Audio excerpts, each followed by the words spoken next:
Tá aí o que você queria, normas da corregedoria, estamos falando ainda de processo eletrônico, tá? A gente agora está no artigo 1220, ó, do protocolo de petições intermediárias. Então a gente está, só para você se situar aí, a gente está lá naquela parte finalzinha do nosso edital. Professor, mas você inverteu a ordem? Sim, vamos comer pelas beiradas aqui, vamos com calma. Ó, estou no tomo 1, capítulo 11, sessões 1, a gente já viu sessão 1, certo? Agora a gente está entrando aqui na sessão, nas sessões 4 e 5, tá? Então olha só, do protocolo de petições intermediárias. Professor, o que é petição intermediária? Eu sei o que é petição inicial. Então, ó, só uma observação para você. A petição inicial é a primeira petição do processo. Ó, por isso que chama-se inicial, né? Do processo. A petição intermediária é qualquer outra petição que é juntada no processo, tá? Então isso é importante. Por quê? Pensa só, a petição inicial você tem alguns requisitos, a gente já viu lá no Código de Processo Civil quais são esses requisitos e tal. A petição intermediária, por vezes, acaba sendo uma petição para você fazer andamentos. Então, por exemplo, a pessoa quando vai apresentar a sua defesa, ela está fazendo uma petição intermediária para se defender, fazendo a contestação. Ela vai pedir a produção de uma prova, vai juntar testemunhas, vai indicar testemunhas, tudo isso ela faz por petições intermediárias, tá? Então, só para que você entenda, só para que você tenha essa exata dimensão, então petições intermediárias são essas petições de um processo que já está em andamento e são petições que são feitas durante o processo, tá? Então a petição intermediária é qualquer outra petição que é juntada no processo que já está em andamento, tá? Então isso me parece relevante que eu explique isso para você antes, tá? Artigo 1220, as petições intermediárias, tem algumas coisas aqui bem simples, né? Então as petições intermediárias serão apresentadas pelo peticionamento eletrônico e encaminhadas diretamente ao ofício de justiça correspondente. Então o advogado, quando ele vai fazer a, o peticionamento eletrônico, ele vai entrar lá na plataforma, por exemplo, do site do Tribunal de Justiça, e ele vai fazer lá o encaminhamento e o próprio sistema já vai encaminhar para o ofício de justiça. O ofício de justiça aqui é a vara, tá? Só para você não ter problemas. Então, eu entro lá no portal para o peticionamento eletrônico, e aí o que eu faço? Eu simplesmente digo que eu quero que aquela petição vá para a 6ª Vara Cível de Taubaté, para a 5ª Vara Cível de São José dos Campos, por exemplo. Então, essa petição será encaminhada diretamente ao ofício, tá? Parágrafo único. Na hipótese de materialização do processo, cuja tramitação era em meio eletrônico, passarão a ser admitidas petições em meio físico. Retomada a tramitação no meio eletrônico, não mais serão admitidas petições em meio físico. Então aqui, entenda uma coisa. É possível, e daqui você tira uma verdade, é possível que, existindo um motivo justificado, por exemplo, troca do sistema, por exemplo, queda da rede de internet de toda uma cidade, sei lá, precisa ter um motivo justificado, mas é possível que, existindo um motivo justificado, que um processo eletrônico passe a ter tramitação pelo meio físico, no papel. É isso que eu quero que você entenda, tá? Então, ó, na hipótese de materialização do processo, o que é materialização? É o processo digital passando a ser um processo físico no papel, tá? Então, na hipótese de materialização do processo, cuja tramitação era em meio eletrônico, serão admitidas petições em meio físico, no papel. Retomada a tramitação no meio eletrônico, não mais serão admitidas petições em meio físico. Então aqui, o que eu quero que você entenda pode ser que a tramitação em meio físico seja temporária, por algum motivo específico.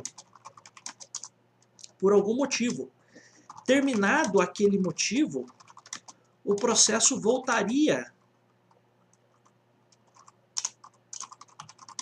a tramitar pelo meio eletrônico, tá? Pelo meio eletrônico. tá? E neste caso, não seria mais possível petição em meio físico. Então é como se eu dissesse para você, só para não sobrar nenhuma dúvida aqui para aquilo que eu estou explicando aqui para você, é importante que você entenda o seguinte: se a gente tem um processo eletrônico que passou a ser, por algum motivo, processo físico, enquanto o processo for físico, eu admito petições físicas. Enquanto o processo for físico, serão admitidas petições físicas, tá? É isso, se eu dissesse em outras palavras para você, tá? Então, bem tranquilo. 1221, ressalvado o disposto neste capítulo, os setores de protocolo do Tribunal de Justiça do Estado de São Paulo não poderão receber petições em papel dirigidas aos processos que tramitam eletronicamente. Ou seja, ressalvado o que a gente acabou de dizer, e tudo que está aqui neste capítulo, que a gente ainda vai ver algumas outras situações, a regra é a de que os setores de protocolo,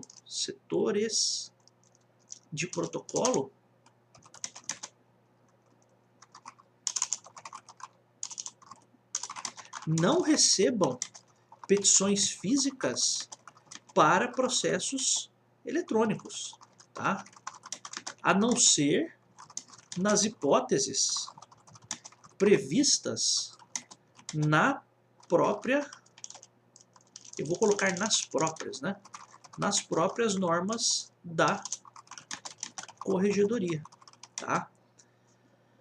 Então, ressalvado o disposto neste capítulo, os setores de protocolo do Tribunal de Justiça do Estado de São Paulo não poderão receber petições em papel dirigidas aos processos que tramitam eletronicamente. Né? Não tem sentido, né? Se o processo é eletrônico, por que você vai fazer um protocolo físico, né? Aí, o parágrafo 1º diz assim: em caso de recebimento indevido, caberá ao setor de protocolo de origem. Então, o setor de protocolo de origem, o que é? Recebimento indevido. Então, quero que você entenda, né? A situação qual é? Esse recebimento indevido é aquela situação que o advogado vai até o fórum e vai protocolar lá no fórum, lá no setor de protocolo, dentro do fórum, a petição. Então, o advogado sai do escritório dele, vai com a petiçãozinha impressa no papel e vai até o fórum protocolar essa petição em papel para um processo eletrônico. Então aqui, ó, em caso de recebimento indevido, só para explicar para você, no fórum, tá? Caberá ao setor de protocolo de origem cancelar o protocolo e intimar o peticionário é quem fez a petição, tá? Pelo diário de justiça eletrônico para a retirada da petição. Se o ofício de justiça verificar o recebimento indevido antes do cadastramento do quê? Da petição, ao protocolo de... Vamos lá. Se o ofício de justiça verificar o recebimento indevido antes do cadastramento, devolverá a petição ao protocolo de origem. Então, veja só, vamos aqui por partes, né? Primeira coisa, eu às vezes acho que isso aqui poderia ser dividido dessa forma, por isso que eu geralmente divido, né? Então, primeira coisa, ó, foi feito o recebimento indevido no setor de protocolo. Então, foi estagiário, né? O pessoal vai botar a culpa no estagiário, vai botar a culpa em alguém, né? Quem que recebeu? Você não viu, meu filho, que o processo era eletrônico? Como é que você me recebe uma petição dessa aqui de processo físico, né? No começo, muito no começo, às vezes a gente mesmo, advogado, a gente não tinha muita noção de quais eram os processos que eram físicos e quais eram digitais. Hoje em dia nem tem mais como você ter essa dificuldade. Hoje em dia é tudo muito claro, né? Mas olha só, em caso de recebimento indevido no fórum, caberá ao setor de protocolo de origem cancelar o protocolo e intimar o peticionário, intimar quem fez a petição, para a retirada da petição. Ô meu filho, você trouxe um negócio aqui que não era para ter trazido. Né? Você trouxe uma petição aqui, só que não é para você trazer a petição aqui, você tem que fazer o protocolo eletrônico. Então essa é a primeira coisa. Se o ofício de justiça verificar, então o ofício de justiça é já a vara, tá? Só para você não ter dúvidas aqui. Então, se lá na vara se verificar o recebimento indevido antes do cadastramento da petição, devolverá a petição ao protocolo de origem. Então aqui é aquela situação em que alguém da, vou dar título de exemplo, né, da sexta vara recebeu a petição e antes de fazer o cadastro da entrada desta petição, percebeu que ela não poderia ser por meio físico. Neste caso, devolverá. Então, a petição será devolvida ao setor de protocolo, tá? Ao protocolo de origem. Tá? E aí o setor de protocolo vai intimar o peticionário para retirar a petição, tudo certo. Aí a gente aplica o que está aqui em cima. Tá? Aí olha só, se essa constatação feita pelo ofício for depois do cadastramento, ó, se a verificação ocorrer após o cadastramento da petição pelo ofício de justiça, caberá ao ofício de justiça adotar as providências necessárias para a devida regularização. Tá?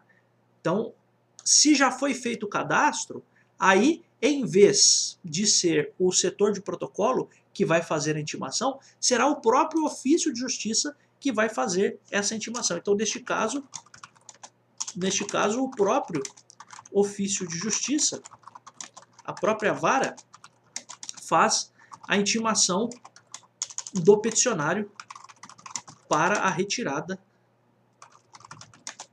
da petição. Tá? Essa é a ideia. Admitir-se-á nos foros digitais, o protocolo integrado de petições em papel dirigidas a processos físicos em tramitação nas demais comarcas do Estado.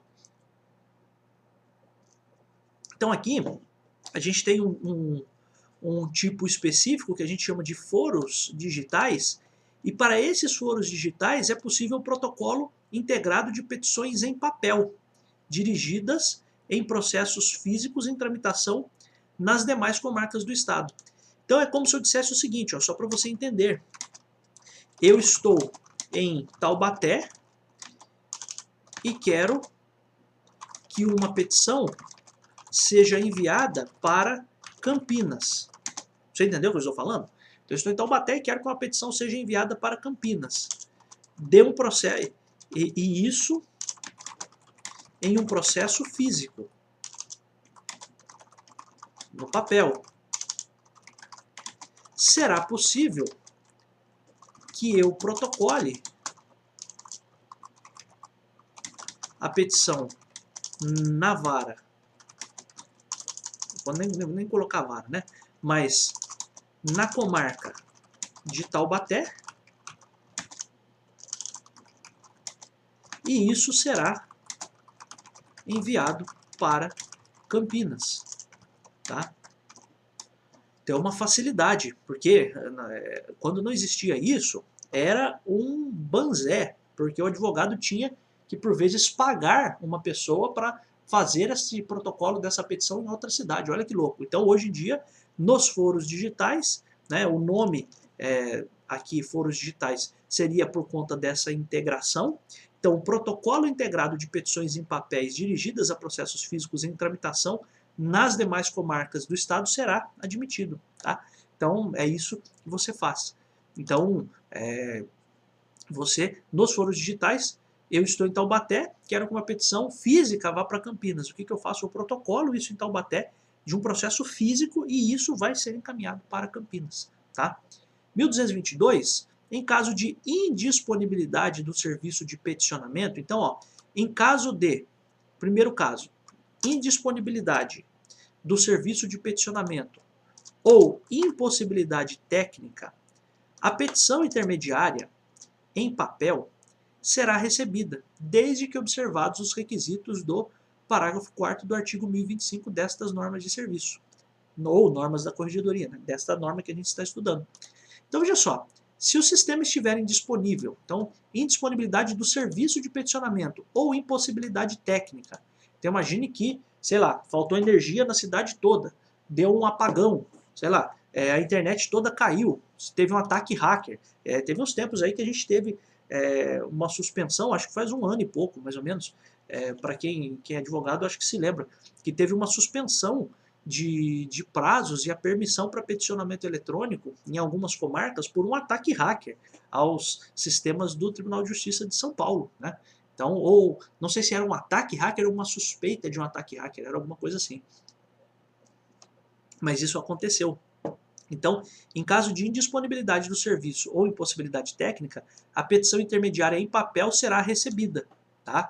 Então, é exceção da exceção, tá? Então, a primeira situação aqui de uma petição em papel ser recebida num processo eletrônico acontece quando existe a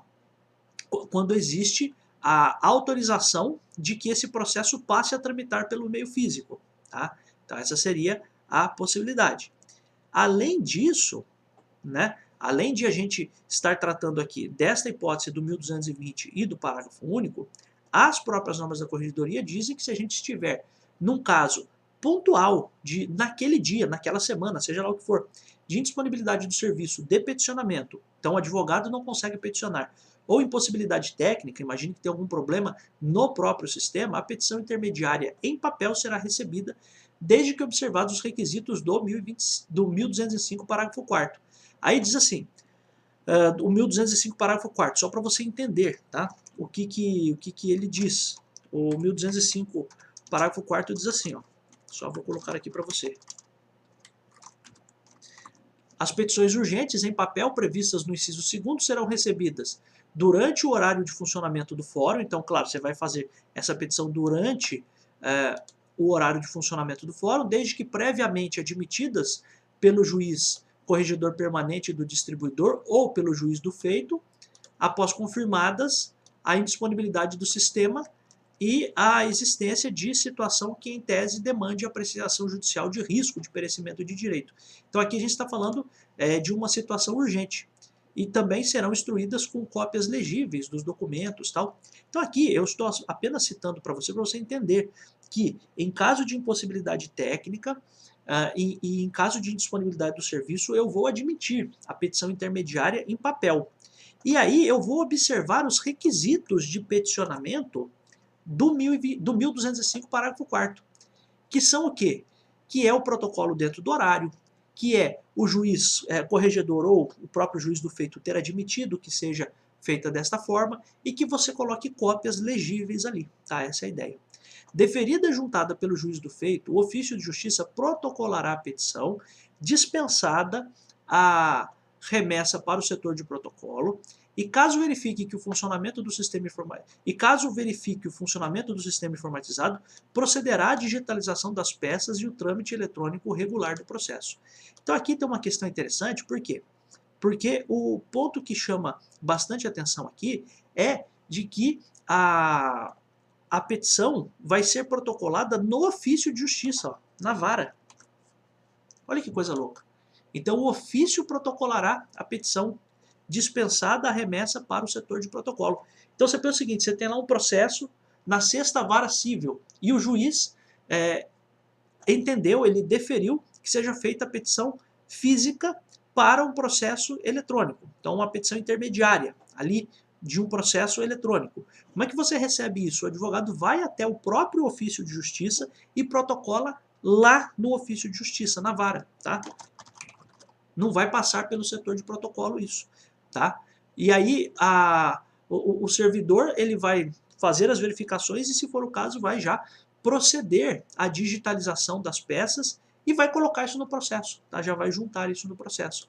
Então, é claro, o servidor vai precisar certificar, ele vai precisar dizer que ele está recebendo aquela petição, que está juntando aquela petição no processo com um objetivo. Ele vai dizer o seguinte, olha, estou fazendo essa juntada dessa petição aqui, por quê? Porque a gente teve um problema e o juiz autorizou que fosse feita a juntada. E eu agora, como escrevente responsável pelo processo, estou digitalizando essas peças, essas petições, a petição com os documentos, e estou juntando no processo eletrônico, tá? Caso o sistema esteja inoperante, caso inoperante o sistema, o processamento seguirá fisicamente, devendo o ofício de justiça proceder à digitalização tão logo seja restabelecido o funcionamento.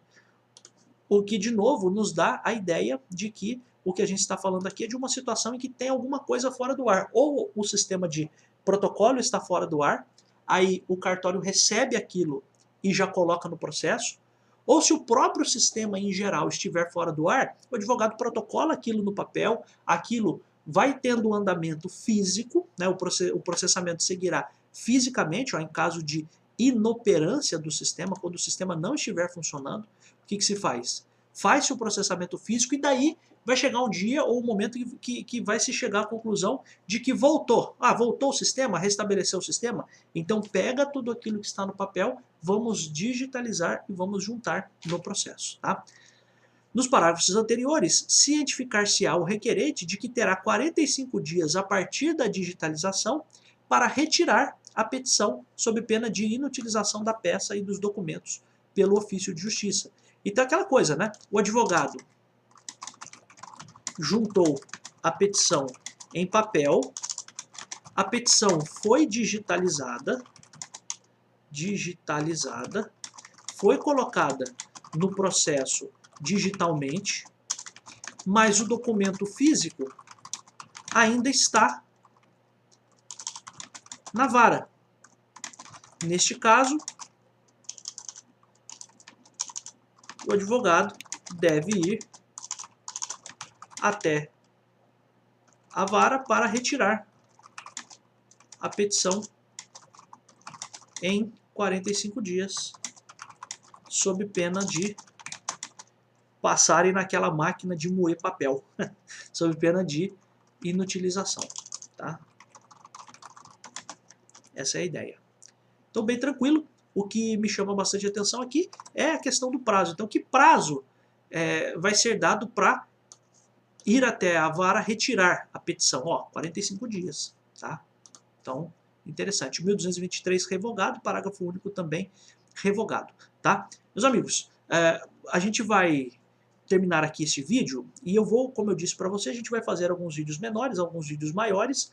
Acho que funciona bem assim, desta forma também. Você já viu que eu tenho vídeos aqui no canal de meia hora, de 1 hora e 20, e também tenho vídeos mais curtos. Acho que para não cansar você também, e fazendo aqui com calma, com detalhes, tá? E eu quero convidar você, se você tiver interesse, para você participar da super revisão. O valor da super revisão é R$ 87. Eu tinha prometido que seria menos de R$ 100, mas eu não ia colocar 99, que eu acho sacanagem também. Você fala, ah, não é 100, é 99. Não. A gente conseguiu ainda reduzir um pouco mais para R$ 87.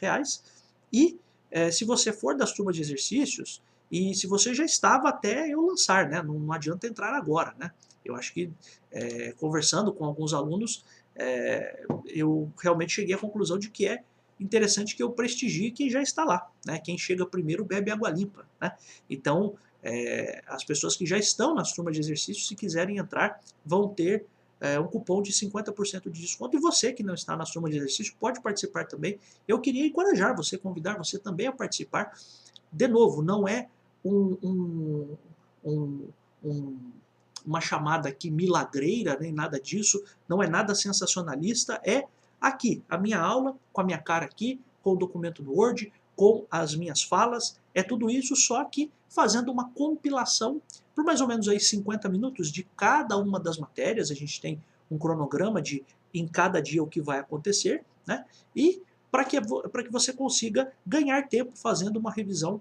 Revisar é isso, revisar é você revisitar as coisas que você já viu, prestar atenção, se lembrar, fazer algumas comparações que são importantes, fazer algumas diferenciações que são importantes. Isso, no meu entendimento, é o que ajuda muito você na hora de você fazer a sua prova. Então, se você quiser entrar, se você não estiver na turma de exercício, não tem problema. R$ 87 você pode até parcelar em 10 vezes, pode pagar no boleto, aí o boleto é à vista, e se você quiser, você pode até parcelar em 10 vezes no cartão de crédito. Meu Deus, 10 de R$ 8,70, tem nem sentido, né? Não tem, por causa de R$ 8 você não vai se sentir aí para trás, né? Por causa de R$ 8 você não vai ser prejudicado, por causa de R$ 8 por mês, não é isso que vai fazer, que vai te impedir de ter acesso a uma revisão dos conteúdos que a gente trouxe aqui. Então eu convido você a participar. O link para você entrar, para você fazer a aquisição da super revisão está aqui embaixo.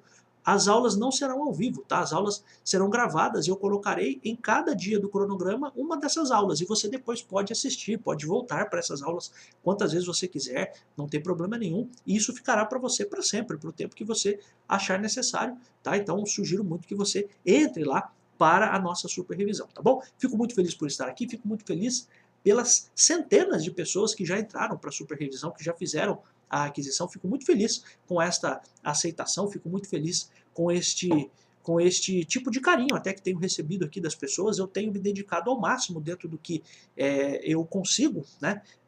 Porque assim, uma observação, eu trabalho também, né? Não que isso aqui não seja um trabalho, mas eu trabalho também, né? Mas mesmo assim, eu consigo dedicar um tempo em todos os dias para trazer aqui para vocês os conhecimentos que eu acho que são relevantes, né? Pudera eu ficar só como professor. Se eu ficasse só como professor, eu ia montar uma escola e eu ia dar aula de todas as matérias do direito e ia cobrar, sei lá, um valor anual, e aí as pessoas teriam acesso a isso, né? Mas, enfim, é uma coisa que eu penso ainda, mas aí é claro que eu precisaria ter um número mínimo de pessoas para isso, para que me compensasse, para pelo menos um número mínimo de alunos para um ano, né? Para estarem comigo nisso, né? Mas isso eu vou falar mais para frente, né? Mas isso seria um plano que eu teria mais para frente, né? De fazer aí como que eu diria para você, fazer um projeto realmente de um ano. Veja, o canal aqui começou faz exatamente um ano, começou no dia 1º de novembro de 2020, e a gente vai terminar todas as aulas, vai terminar tudo, né? Esse ciclo do concurso aqui em 31 de outubro de 2021, então foi exatamente um ano redondo, né? Então o que eu pretendo fazer mais à frente, né, e aí vou comunicar todo mundo aqui no canal tal, é me colocar à disposição para quem sabe a gente sentar e pensar em alguma coisa de um curso anual, né? Aí eu continuo colocando aqui conteúdos gratuitos aqui no YouTube e tal, sem maiores problemas, mas aí reservaria também um conteúdo exclusivo só para as pessoas que entrarem para este clube aí, para este grupo anual aí e tal, mas isso eu estou pensando mais para frente. Por enquanto, vamos ficar aqui, vamos focar no nosso concurso aqui e inclusive focar na nossa super revisão, mas são apenas divagações aqui. Se você, de algum modo, tiver interesse nisso, já comenta aqui, né? Porque isso também me ajuda a ter um bom termômetro, né? Se isso teria aceitação entre as pessoas, não sei se isso teria, se não teria, né? Mas de toda forma, eu fico muito feliz, fico muito agradecido por estar aqui. Eu volto em tantos outros vídeos, sim, porque eu adoro estar aqui.